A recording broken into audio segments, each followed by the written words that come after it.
What if I told you that one morning, you could wake up and your entire day is already perfectly planned, your work blocks optimized, your meetings reshuffled based on your energy, your errands grouped by location, your reminders reprioritized, your phone silent during deep focus, and your smart speaker gently alerting you that your ideal workflow starts now. But here's the twist. You didn't plan any of it. Artificial intelligence did. This is the new frontier of productivity, where AI doesn't just help with tasks. It runs your schedule. And today, we're asking the big question. Will AI completely take over how we organize our lives, and should we let it? So, I ran the test. I gave full control of my time, my calendar, and my brainpower to artificial intelligence, not a little, not some help, but total takeover. For 30 straight days, I used nothing but AI to schedule, plan, prioritize, and adjust every part of my day. No manual inputs, no post-its, no procrastination buffers. I connected Reclaim.ai, Motion, Clockwise, and other next-general AI time automation tools to my Google Calendar, synced them with my smart home, my smartwatch, even my fitness app. I fed it data from my emails, sleep tracker, app usage, energy levels, and productivity logs. It knew what time I woke up. It knew when I performed best. It knew when I skipped meals, when I ignored tasks, when I doom-scrolled on TikTok, and when I crushed 3 videos in a row without blinking. It was a full-scale AI experiment to see if a machine could understand how to use my time better than I ever could. And here's what happened. At first, it was magical.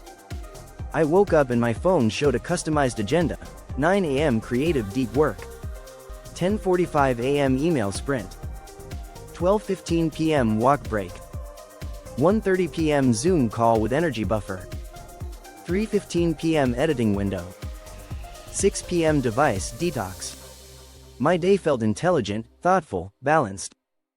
The AI even detected calendar conflicts and auto-negotiated meeting reschedules. Someone booked over my gym time? The AI moved it. Too much screen time yesterday? The AI reduced today's workload and prioritized sleep. It wasn't just automating my calendar, it was adapting to my rhythm, predicting my burnout points, and preparing my brain for flow. But soon, I noticed something odd. I was completing tasks faster, yes, but I didn't always feel in control. The AI optimized my time like a boss, but it didn't check in with my intuition. On day 6, it scheduled 3 deep focus blocks back to back. Technically smart, but mentally exhausting. On day 9, it booked a creative session when I was emotionally drained, fresh off bad sleep. That's when it hit me. AI sees logic, but not mood. It sees patterns, but not nuance. So I layered in emotion tracking. I used an app called Moodistory and combined it with biometric data from my Apple Watch, heart rate variability, movement, sleep cycles. Then, I taught the AI how to read that and adjust. If my HRV dropped, it scheduled breaks. If I logged low energy or unmotivated, it reprioritized my day to favor easy wins over heavy tasks. Suddenly, my calendar felt alive. Like it understood me. Like it was breathing with me. But even then, something was missing. One morning I checked my calendar, and a coffee catch-up with a close friend had been moved to a week later. Why?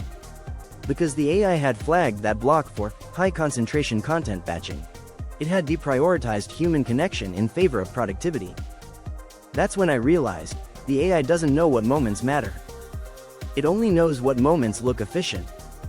It can't tell the difference between a casual chat that changes your week and a task you'll forget tomorrow. It doesn't know how a surprise call can rescue your mood, or how a random walk can inspire your best idea. That's the emotional blind spot. And it's a big one. I thought I was building a tool to help me use time better. But I was training a machine to shape my entire life, sometimes in ways I didn't notice. And then it went further. My AI assistant started auto-replying to meeting requests. It prioritized clients by revenue and urgency. It snoozed calendar invites from low-priority contacts. It muted Slack channels I hadn't engaged with in days.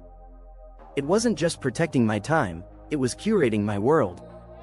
And while I appreciated the reduced chaos, I began wondering, am I optimizing my life, or automating my humanity? One of the most surprising moments came when I asked the AI to free up a day for spontaneity. It replied, "Spontaneity is not defined as a high-priority outcome. Please rephrase request." That's when I laughed and paused. Spontaneity is the whole point of living.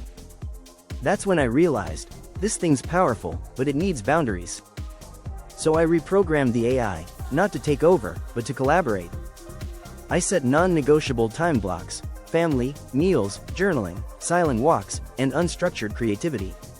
I called these human zones. The AI couldn't touch them. Then I created a mood override.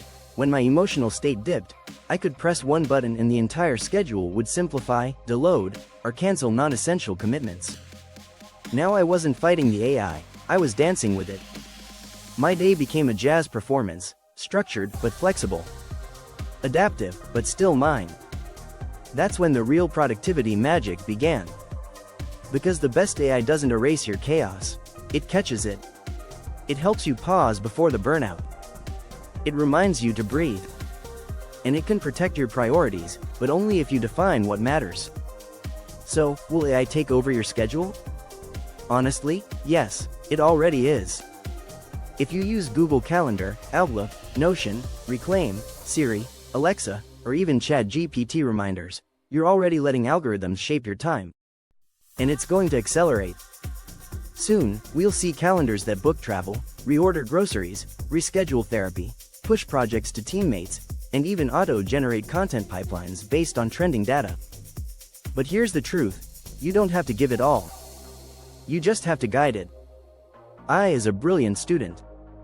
But it needs a wise teacher. You are the human in the loop. And if you don't teach it your values, your schedule will become a machine's version of optimized living, efficient, productive, and utterly soulless. But if you train it well, it becomes your time guardian. Your burnout shield. Your clarity coach. Your calendar co-pilot. I still use AI to run 80% of my week. But I audit it. I tweak it. I talk to it like a team member. Because this isn't about time management. It's about life design. And the future isn't about fighting AI. It's about partnering with it. So if you're drowning in chaos, chasing productivity, or losing hours to junk tasks, maybe it's time to let AI help. But don't give it the wheel without building the map. And definitely don't forget, the best day isn't the most efficient. It's the one where you feel most alive. Smash the like button, subscribe, and turn on notifications for more tech challenges, future experiments, and real talk from TechWave 65.